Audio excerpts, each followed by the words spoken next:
मराठी साहित्य स्पर्धा मंच आयोजित दिवाळी विशेष कथा अभिवाचन स्पर्धेत मी ज्योती बाळकृष्ण काळे, सुतेजा दांडेकर लिखित धुतलेस पण पुसले नाहीस या कथेचे अभिवाचन करत आहे. हे नाव जरा विचित्रच वाटतंय ना, पण खरोखरच तसं घडलंय. सातारा जिल्ह्यातील कराड गावात कृष्णा व कोयना नद्यांच्या प्रीतिसंगमावर एक विहीर आहे. ही 12व्या शतकातील आहे. 12व्या शतकात शिलाहार राजवट चालू होती. त्या काळी ही बांधण्यात आली. या विहिरीला 84 पायऱ्या आहेत. एका मोठ्या कमानीने विहिरीचे 2 भाग केलेत. एका भागात भरपूर पाणी आहे. ते पाणी पूर्ण गावाला पुरायचं व दुसऱ्या भागात धान्य, दारुगोळा साठवण्यासाठी मोठमोठी दालनं केलेली आहेत. इथेच पूर्वीच्या काळी गुप्त कटकारस्थानं पण केली जायची. त्यासाठी मोठमोठे दरबार बांधलेले आहेत. हे सगळं दगडी बांधकाम आहे. या विहिरीला नकट्या राऊळाची विहीर असं म्हणायचे. ते का म्हणायचे याबद्दल सगळ्यांच्या मनात एक प्रकारचं गूढ होतं. शिलाहार राजवट म्हटलं की कोणीतरी एक राजा असणार, त्याची आवडती प्रजा असणार, त्याला विरोधकही तितकेच असणार. त्याशिवाय राज्यकारभार होतच नाही ना.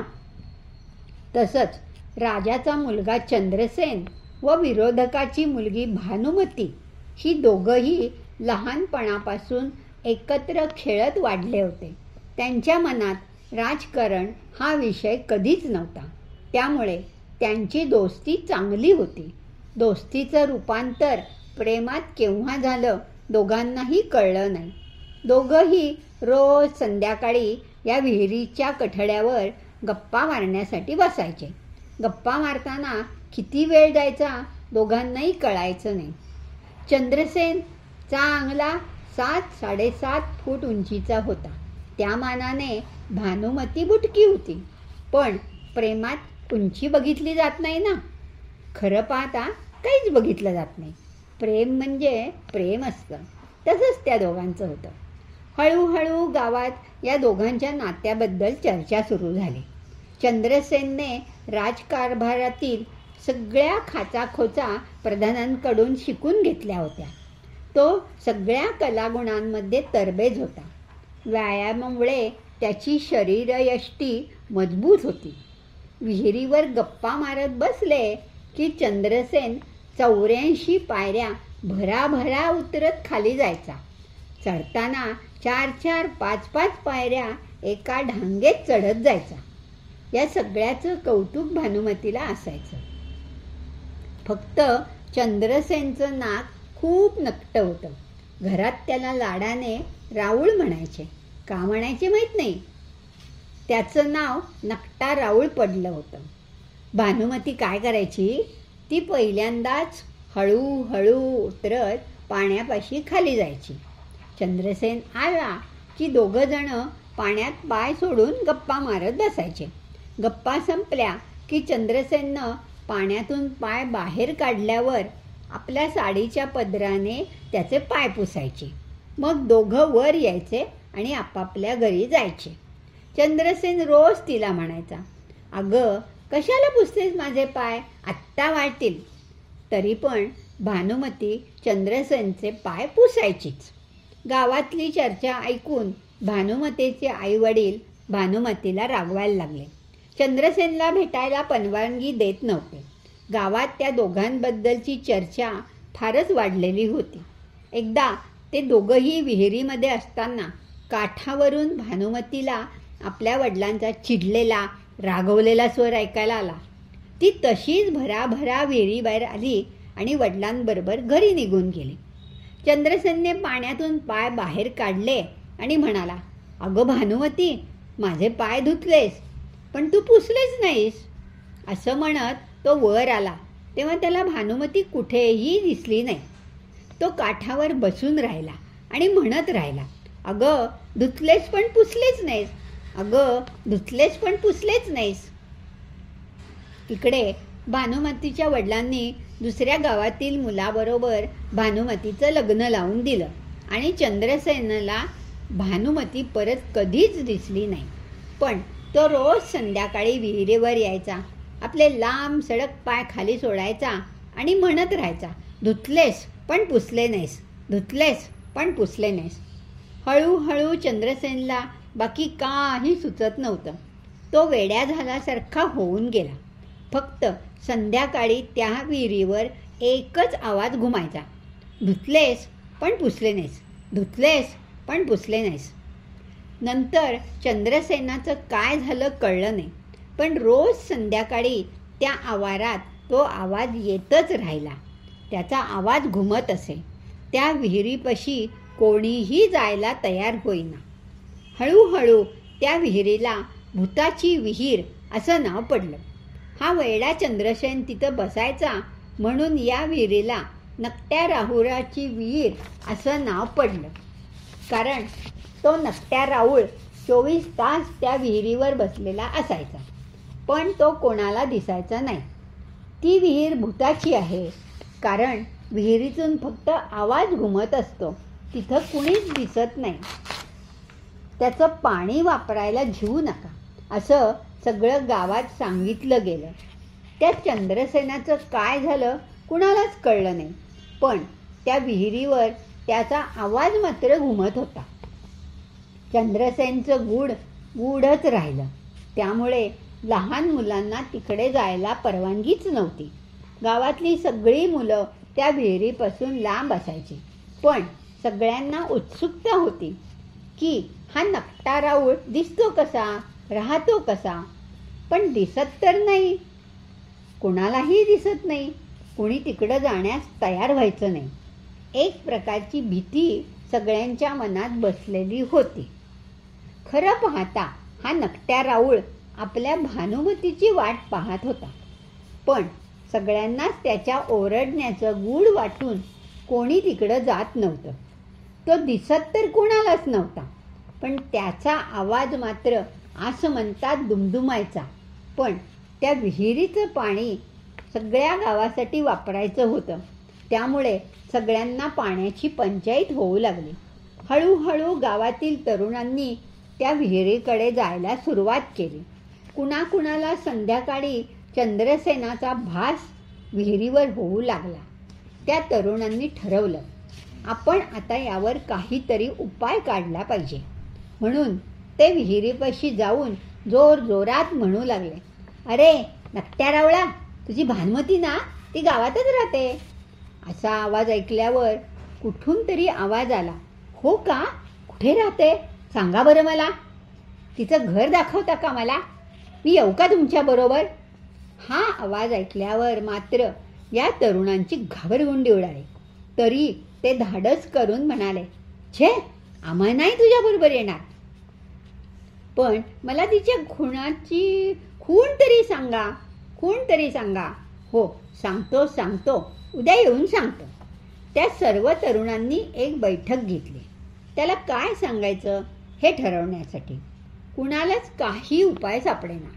तेवढ्यात एका तरुणाच्या डोक्यात आलं, अरे पूर्वीच्या काळी करणी वगैरे करायची असलं की काळी फुली टाकायचे, तसं आपण एका घरावर काळी फुली मारू आणि त्याला सांगू की ज्या घरावर काळी फुली आहे त्या घरात तुझी भानुमती आहे.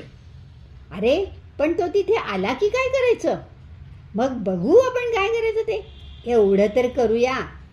ठीक आहे, ठरलं. सगळेजण संध्याकाळी परत विहिरीपाशी गेले. जोरात ओरडून हाका मारू लागले, चंद्रसेन, चंद्रसेन. तोच त्यांना आवाज आला, सापडली का माझी भानुमती, कळलं का तिचं घर. हो हो, आम्ही तुम्हाला सांगतो, तुम्ही रात्री इथून बाहेर पडा.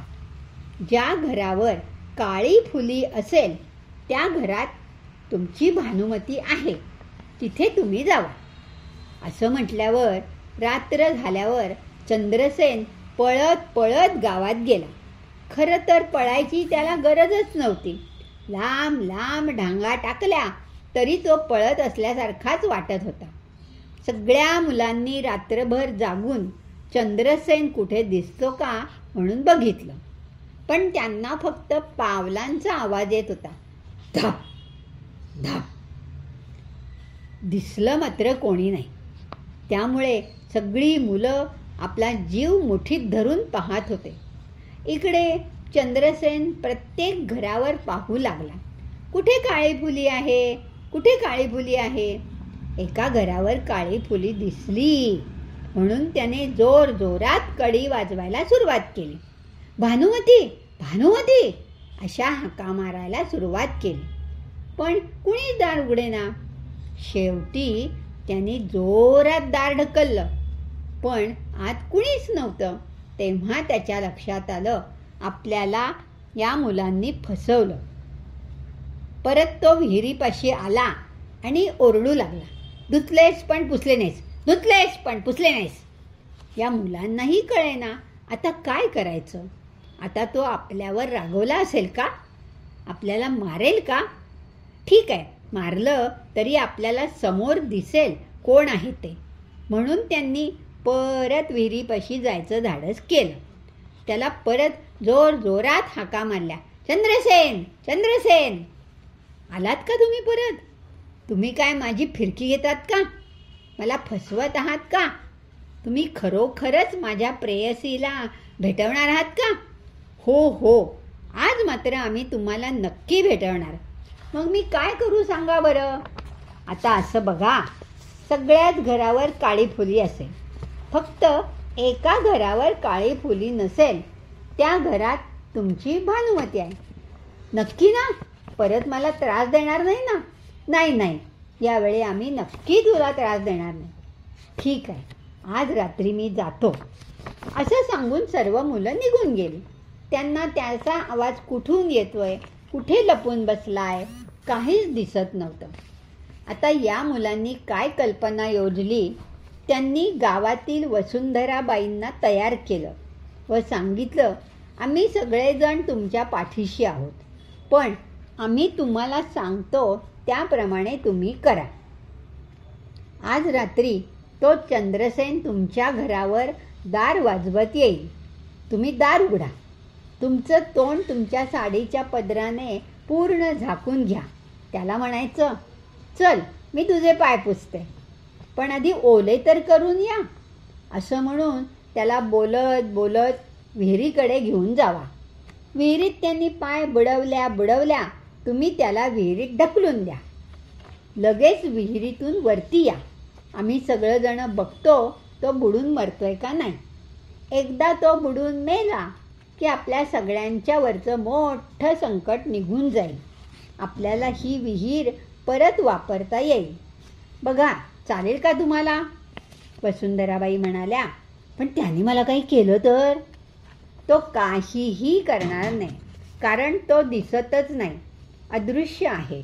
आपण फक्त अदृश्य व्यक्तीच्या मागे जायचं, त्याला ढकलण्याची ॲक्शन करायची आणि आम्ही सगळेजण तुमच्या पाठोपाठ आहोतच की.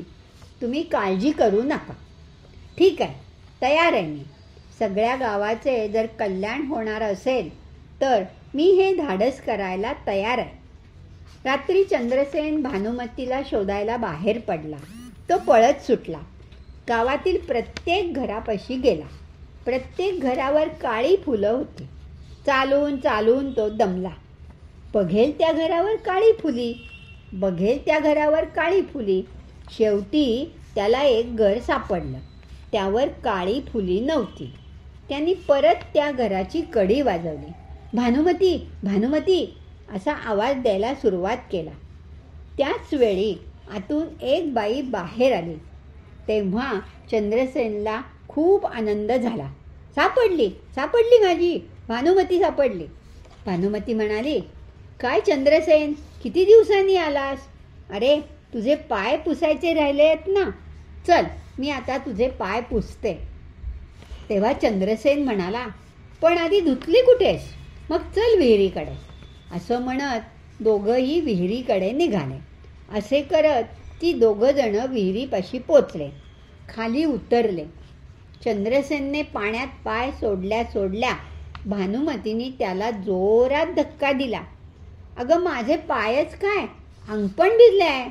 पुसतेस ना आता, पुसतेस ना आता. भानुमती म्हणाली, हो हो.